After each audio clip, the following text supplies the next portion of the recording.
penjebakan. Awal mulanya seperti apa sih? Bisa sampai menemui kasus seperti ini dari rekan bisnisnya? Awal mulanya kan kita berpartner dulu, yang awalnya kita baik-baik saja. Akhirnya buat saya ada kesenjangan yang memang sesuai dengan kesepakatan di awal kita sepakati, sudah nggak kesepakatan itu lagi, karena dulu kita kan janji saya yang untouchable asset sih sebenarnya. Saya bawa ide-ide kontraktor itu di awal dulu di tahun 2018. Akhirnya COVID-19 itu struggle sekali properti. Nah, saya tetap berjibaku. Akhirnya teman-teman, karena saya linknya banyak, Pak Dandim waktu itu membangun, ada teman yang punya dapur ibu membangun, terus teman-teman dah semua membangun. Akhirnya ketemulah apanya itu semakin banyak pembangunan. Akhirnya kan ada media, bahan ke media itu. Sekitar tahun 2001 saya sarankan di perusahaan untuk membuat media. Jadi artinya marketing dan komunikasinya untuk buat media. Awalnya saya pegang dah medianya, bilang itu nggak mau. Jadi partner bilang ya udah nanti istriku aja yang istriku yang pegang, nanti dia digaji itu karena istri nggak kerja itu. Jadi awalnya dari sana, tetap nomor saya yang masuk itu intinya. Nah ini yang masuk, artinya setiap ada konsumen yang menghubungi langsung ke saya. Berjalan, nah waktu itu momentumnya bagus, kita lagi work from home, jadi semua orang pegang sosial media. Jadi TikTok kita kenceng sampai 260.000 ya kalau nggak salah. Nah itu berubah pikiran mereka, jadi mereka langsung mengganti nomor saya ke nomor istrinya. Jadi harus lewat istrinya dulu baru ke saya gitu. Nah dari sana mulai udah nggak enak kan, ini artinya udah ada pembatasan dan ini udah ada kebebasan lagi. Makin banyak di link, makin banyak angkanya, puluhan miliar lah sudah di linknya. Tidak, udah makin arogan. Komisi dibagi, karena saya dapat komisi, dapat dividen juga, itu intinya. Komisi dibagi sama istrinya, komisi perumahan kita jual dibagi juga. Jadi udah keluar yang kemarin digaji, jadi ngambil hak saya lagi, itu intinya. Yang notabene kan si partner sudah jauh lebih banyak dapat itu intinya. Jadi keluar, mungkin kesalahan saya juga, karena kita ndak ada agreement di awal, tidak ada hitam di atas putih. Nah itu dan setiap hari saya tanyakan kapan ini yuk kita bikin, katanya mau bikin holding company yang nantinya ada pembagian keuntungan seperti apa di dalamnya. Itu tidak pernah terjadi sampai hari ini. Nah saya diposisikan waktu itu kan memang megang markomnya, marketing dan komunikasinya. Lambat laun saya diposisikan sebagai manajer tapi nggak digaji. Saya diposisikan sebagai ini tapi nggak ada surat kerja dan lain sebagainya. Itu intinya, itu kan aneh itu loh intinya. Nah, saya tanyakan secara detail gini, dia mulai memasukkan orang-orang. Jadi orang-orang marketing lain yang nanti kalau semisal deal saya nggak diajak, itu intinya. Dan saya juga nggak dapat dividen, itu intinya. Jadi mulai kecurangan-kecurangan itu yang membuat saya semakin berpikir kan. Jadi konsumen-konsumen saya nggak saya bawa lagi ke perusahaan jadinya, karena saya juga tidak terikat dan lain sebagainya. Nah kecemburuannya mereka adalah ketika saya ngambil proyek sendiri dengan PT saya sendiri, mereka cemburu itu intinya. Akhirnya terjadilah crash di 2023. Jadi crash, dia melaporkan saya terkait dengan penggelapan, karena tidak ada penggelapan sama sekali. Itu kan konsumen yang memang dealing dengan saya, uangnya masuk ke PT saya, jadi tidak ada indikasi yang dicurangi jalur uang, kecuali dari PT-nya dia transfer ke saya, terus saya tidak gunakan uang itu untuk menyelesaikan proyek, mungkin iya, tapi ini kan tidak pernah. Makanya saya tantang kemarin, yuk dia di depan media, kapan Anda pernah transfer uang ke saya dari perusahaan atau menaruh rekening pribadi Anda itu. Saya tantang kemarin. Akhirnya dilaporkan, sempatlah mereka nyari congsan, katanya tidak tahu, pengacara nggak mau dia, karena ini tidak ada unsur dan dalilnya untuk dimasukkan ke laporan, karena semua masuk ke Pak Saras, itu intinya. Jadi akhirnya dipaksa ke sana. Kepolisian kan enggak bodoh juga. Akhirnya selama 3 bulan dikaji dan dididik, ditatangkan saksi dan semuanya, enggak ketemu. Memang semua Pak Saras sudah dikerjakan, sudah PT-nya pakai dia, ini keluarlah SP3, enggak bisa dilanjutkan penyidikan ini karena itu. Nah itu mungkin dari sana timbul kedendam atau apa, karena kemarin sempat juga teman-teman bilang dia nggak mau disaingi, Pak Saras memang jago di marketing gitu, nanti takutnya tersaingi perusahaannya dia malah terlihat buram gitu. Nah ini mungkin saya mengindikasikan kemarin saya ditanya sama penyidik, ada punya wanita? Enggak, saya enggak, memang lurus saya bilang itu. Tapi pernah ada sengketa dengan orang. Nah, saya punya musuh sengketa cuma satu ini aja. Akhirnya itu udah kecurigaan saya, alibi saya yang saya kemarin kan di awal setelah SP3 keluar itu udah mulai ada orang nelpon. Itu udah Pak Sony yang sekarang di alias Yudi yang ditersangkakan ini, yang dia mengakui katanya semuanya kata penyidik itu memang yang menghubungi saya selama ini. Dan yang saya ajak ketemu kemarin di ACK yang ngasih teh yang sudah dicampur itu. Nah, dari rekaman CCTV, dari video call yang kita lakukan selama ini, jadi itulah orangnya, itu intinya. Jadi karena WA-nya semua itu masih ada di HP saya, jadi penyidik lebih gampang ya. Ini loh dan gini. Akhirnya bilang, oh ini residivisnya ini gitu. Dan ketemu mengkerucut, ternyata dia adalah supirnya BM yang saya kemarin ajak ajak saya sengketa, itu intinya. Dalam artian itulah yang terjadi, artinya pengamangan sampai 6 orang dan salah satunya BM juga diamankan, itu intinya. Nah untuk itu kenapa saya berikan, karena saya punya intuisi, saya nggak pernah punya konsumen yang ngotot seperti ini. Biasanya saya ngotot sama konsumen karena mereka punya uang, apalagi mau bikin villa dan rumah besar di Pulau Moyo, seperti yang Pak Sony bicarakan itu. Saya membuat kecurigaan, saya bilang sama staf, ini kayaknya aneh deh, tak bilang nelpon, dia menanyakan posisi saya, selalu menanyakan posisi saya. Nah itu sudah ada rasa curiga, cuman saya belum ada rasa intuisi saya udah curiga, belum ngeh sekali itu. Ya udah mungkin ini ya udah jalan, positif thinking aja saya. Akhirnya itu udah nanya di mana nih Pak Saras, apa di Denpasar? Oh saya di Singaraja, saya di Denpasar, ya bilang seperti itulah ininya. Kalau saya bilang di Singaraja, dia bilang di Denpasar itu. Kali kita miss saja untuk ketemunya. Akhirnya itu ternyata dia nanya itu kalau saya di Denpasar, dia di Singaraja bereaksi. Salah satunya itu mau beli keranjang ke rumah karena istri jualan keranjang sayur yang memang kita supplier untuk sayur dan buah itu kan. Dia bilang gitu, ujung-ujungnya nawar mobil. Nah pengakuannya ya, saya belum ini kata isikan dari kepolisian, dia yang naruh di sana pas mau nawar mobil itu gitu. Nah, itu sama istri saya sama ibu saya pas saya ke Denpasar itu ada ngukur ke lapangan. Tadi dia minta ini, dan istri legowo membukakan badan, udah saya nggak mau jual, baru saya dapat itu. Di sanalah ditaruh, waktu itu katanya dia naruh pas ngecek mobilnya itu. Saya taruh, dia mengakui, dan CCTV juga ada, karena pas dia masuknya itu, mungkin yang naruhnya nggak kelihatan, tapi pas masuknya kan ada. Di mobil di mana? Di kamar mandi. Kalau yang di kamar mandi pengakuannya katanya nih, biar saya nggak salah juga, karena kan belum rilis resmi dari kepolisian, itu jam 3 pagi dia loncat tembok ditaruh di kamar mandi. Itu beda lagi si kadek siapa yang naruh itu. Jadi partnernya mereka itu ada 6 orang yang diindikasi sebagai pelaku.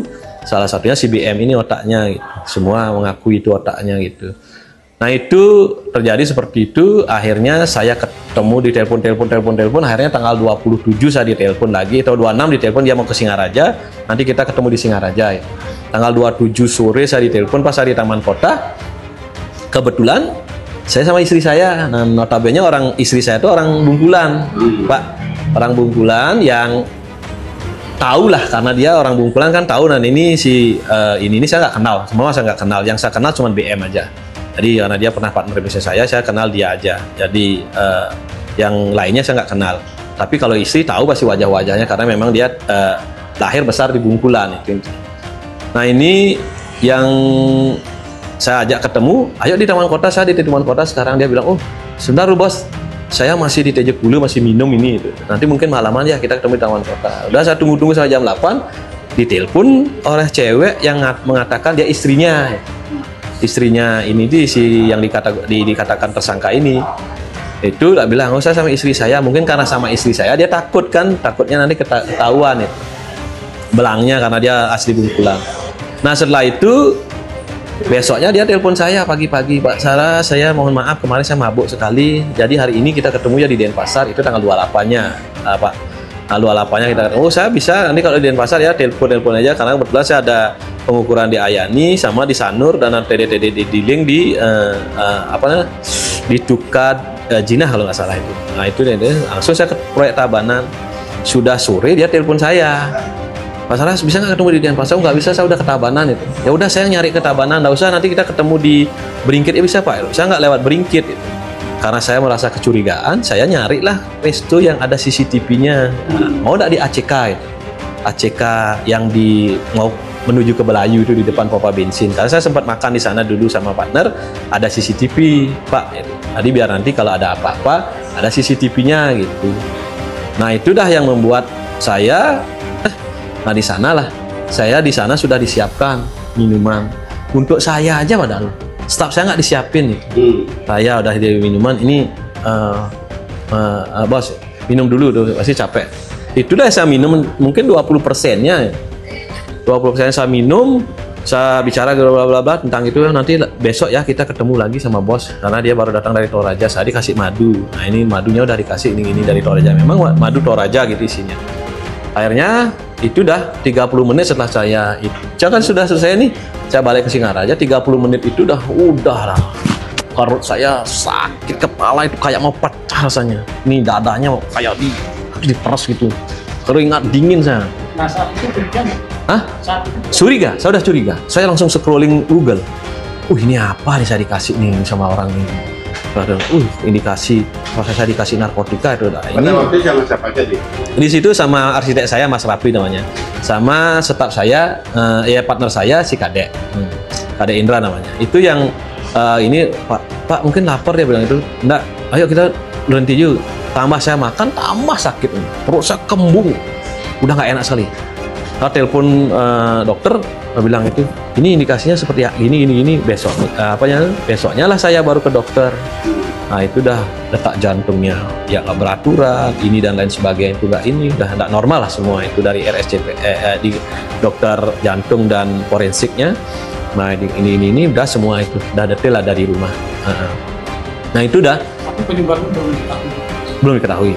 Nah, tadi karena saya bilang saya sempat minum gini ini efeknya itu. Terus di sanalah yang bilang malamnya itu sampai di rumah itu di WA itu, bos ini saya udah ditransfer saya 250.000. Barang yang tadi itu corong dikirim itu, itulah ininya. Bos kok lama sekali itu, lagi nyambung dia gitu ini WA-nya. Nah itu dah saya kecuriga, dijebak dah saya ini. Asli dah saya jebak. Besok saya pasti gini. Saya udah punya intuisi seperti itu. Akhirnya saya screenshot semua itu. Takutnya nanti ditarik WA-nya. Saya udah curiga. Saya kirim ke teman-teman wartawan, teman-teman kepolisian juga. Ini gini. Benar. Besoknya jam 12 siang saya habis nganter. Saya udah nggak karuan lah itu kondisi saya karena ya pengaruhnya masih. Saya ditelepon sama Kasat Narkoba, Kanet Narkoba, Polseknya dulu. Pak Saras bisa nggak pulang ini ada laporan itu. Saya tanyakan mereka kenapa ada laporan baru gini, katanya harusnya kan ada lidik dulu lah, makanya kenapa ada intelijen kan harusnya kan dilidik dulu ini apa gimana Pak Saras itu harusnya kan seperti itu setahu saya, makanya saya waktu itu menolak. Dan saya udah jelaskan ke kepolisian saya dijebak ini Pak, saya kemarin ketemu ini dia tidak mendengarkan. Akhirnya kasih dipaksa, akhirnya karena ini ada laporan yang mendesak ini minta geledah rumah saya. Nah, pas digeledah ditemukanlah barang bukti itu. Barang bukti itu ini di kamar mandi, di dashboard mobil istri saya. Nah, itu saya dibawa dah ke kepolisian. Nah, di kepolisian saya jelaskan sama seperti yang saya jelaskan itu tadi itu. Akhirnya polisi bisa mengkerucutkan alibi saya. Lagi dikeluarkan surat penangkapan untuk itu, coba dikejar ini karena dia tahu ini orangnya. Tapi saat diperiksa di polisi pengaruh sakitnya masih sekali Pak, masih dedok jantung buntak masih gitu. Ini di apa namanya? Setelah itu malamnya besoknya baru saya lama? Sampai 3-4 hari Pak masih saya nggak bisa tidur semalaman itu, nggak bisa tidur di rumah, nggak bisa tidur, istri juga bingung, saya dikasih minyak caplang dan lain sebagainya. Itu masih tetap itu karena nggak tahu kan, makanya saya sebelum ini apa sih pengaruhnya ini, karena memang kita nggak tahu apa dampak. Tapi akhirnya tahuan dari mana? Dari setelah di tes urin oleh kepolisian benar gini, tanda positif ini dari situ, ternyata itu. Makanya saya gini memang saya googling, ternyata sabu itu nggak bisa langsung campur air gitu, bahaya sekali itu intinya. Itu. Dan saya juga punya alibi karena yang barang bukti yang dikeluarkan 0,36, mungkin dia beli 1 gram, dimasukin ke sini saya tuh sisanya itu loh. Kalau ini udah indikasi mau membunuh soalnya Pak. Karena kalau saya habisin itu bisa jadi kan, bisa jadi tuh saya putus jantung saya itu intinya. Makanya saya laporkan juga ini perencanaan pembunuhan karena ranahnya di Badung, saya laporkan ke Polres Badung nanti. Lokusnya di sana. Ya lokasinya sana. Nanti yang di sini ya penjebakan, pencemaran nama baik karena Laporan untuk pembunuhan di sana. nanti laporan pembunuhan di sana. Untuk di ini. Ya. Ya di sana ya. Dengan adanya ini proses. Kalau penyidik sih kemarin ya gercep untuk membuktikan alibi saya itu memang gercep, mereka sampai Pak Kanit Kasat Reskrim juga turun tangan untuk, karena emang saya harus dibuktikan nih Pak itu intinya. Kalau enggak ini Anda mungkin kan salah tangkap bilang gitu, karena saya punya intuisi kuat sekali, ini bukan barang saya nggak tahu jejak rekam saya, silakan cari itu, pernah nggak saya artinya kan kalau saya pemakai apalagi pengedar di kandang pengedar, saya pasti di lingkungan itu loh Pak. Sedangkan saya kan lingkungan pengusaha yang notabene saya kemana-mana selalu dikawal sama. Kecurigaan ada nggak Pak Ustaz? Kecurigaan apa ya? Kecurigaan mengarah kepada rekan bisnis. Oh, besar sekali. Memang sudah nggak ada. Undang ada yang lain, saya bilang itu saya pasti ke sana arahnya, saya bilang. Karena saya tidak pernah bersengketa dengan siapapun, apalagi saya dibilang punya cek, nggak pernah saya. Silakan HP saya tak sudah cloning, silakan. Saya bilang ada nggak saya komunikasi dengan wanita atau saya punya ini? Dengan adanya pembelajaran tadi di Polres sampai keluarga, langkah-langkah yang Pak lakukan sekarang ini apa Pak? Karena Pak jangan dijebak, dan kedua merasa dirugikan dengan hal ini Pak. Oh sudah, saya sudah melakukan pelaporan Pak, itu sudah salah satu kerugian saya material karena 6 hari. Polres laporannya apa? Laporannya penjebakan dan fitnah itu sama pencemaran nama baik yang di Polres Buleleng. Sementara itu, nanti mungkin tim pengacara kuasa hukum saya, karena baru satu kuasa hukum saya Indra, nanti mungkin Siapa kuasa? Indra sekarang yang baru, karena Pak pengacara saya lagi satu, Pak Chongsan kan belum sempat ketemu, nanti mungkin Senin saya akan bahas lagi. Pak Indra yang ini ya? Ya Pak Indra sekarang yang sudah mendampingi kemarin, nanti saya akan nama lengkapnya nanti tak kirim Pak ya. Saya udah tahu Indra itu ini ini. langkah lebih lanjut Pak. Lebih lanjut ya ini kan sekarang dari tim Res Narkoba apa yang pasalkan ke mereka kan saya belum tahu ini. Tapi itu rencana pelaporan dugaan pembunuhan sudah. Ini dah Senin depan. Senin depan setelah ketemu saya Pak Chongsan mungkin saya baru gitu. Karena saya juga kan harus harus berkonsultasi secara hukum, secara ini dalil dan ininya itu biar benar itu. Harapan Pak rata dia jadi Polres Buleleng. Ya harapan saya kan otaknya ini harus jangan sampai lepas itu intinya. Nanti kayak keronco-keronconya aja yang ditahan, otaknya nggak di ini dengan dalih apapun karena semua punya uang juga kan itu intinya. Bukan menuduh yang negatif ya itu intinya, biar nanti ini kan menyangkut nyawa masalahnya Pak, menyangkut nyawa saya, bisnis saya itu. Ini sudah fitnah ini lebih kejam dari membunuh loh. Itu loh kalau saya tahu. Ini fitnah ini kalau seandainya saya nggak bisa membuktikan itu dengan adanya CCTV dan saksi-saksi ini kan bahaya sekali. Mungkin besok lebih kejam lagi yang dilakukan itu intinya. Saya berharap kepolisian tegak lurus dengan kasus ini udah kejadian ini itu intinya tegak lurus. Dengan komitmen kepolisian itu intinya kan sudah hampir semua katanya mengakui itu dia yang menyuruh, walaupun ini artinya kan biar secepatnya dirilis ke media itu intinya untuk nama baik saya juga Pak. Itu nama baik saya itu tidak ada nilainya masalahnya, ada nilainya kalau buat saya itu dinilai berapapun enggak. Ini yang sebenarnya yang saya nama baik karena Papa kan pengusaha juga, kakek pengusaha, saya pengusaha. Yang nama baik saya ini nggak bisa Pak. Saya personal branding saya ini saya bangun luar biasa dari 2009 jadi pengusaha itu. Saya pulang dari Amerika, saya bangun sampai hari ini dihancurkan oleh CBM ini dan kawan-kawannya dengan cara seperti sadis seperti ini, licik seperti ini itu ini sudah tidak manusiawi banget. Lebih dari anjing loh. Kalau anjing saya kasih makan itu masih kitil-kitil loh ikutnya itu dulu itu untuk respeknya itu yang membuat saya itu geram sekali Pak. Kemarin saya sudah mau laporkan untuk pencemaran nama baik karena tidak terbukti apa yang dia laporkan tentang penggelapan itu, saya masih punya hati, Pak. Saya sudah bikin Januari, 25 Januari itu saya ke Polda, saya mau laporkan, saya tarik lagi. Karena kasihan, dia juga punya anak, dia punya bisnis, saya nggak mau menghancurkan. Setelah ini nggak ada pernah ada teror lagi? Sejauh ini belum, nggak ada lagi. Mudah-mudahan nggak ada lagi. Itu intinya. Jadi itu yang saya bisa berikan penjelasannya. Ya.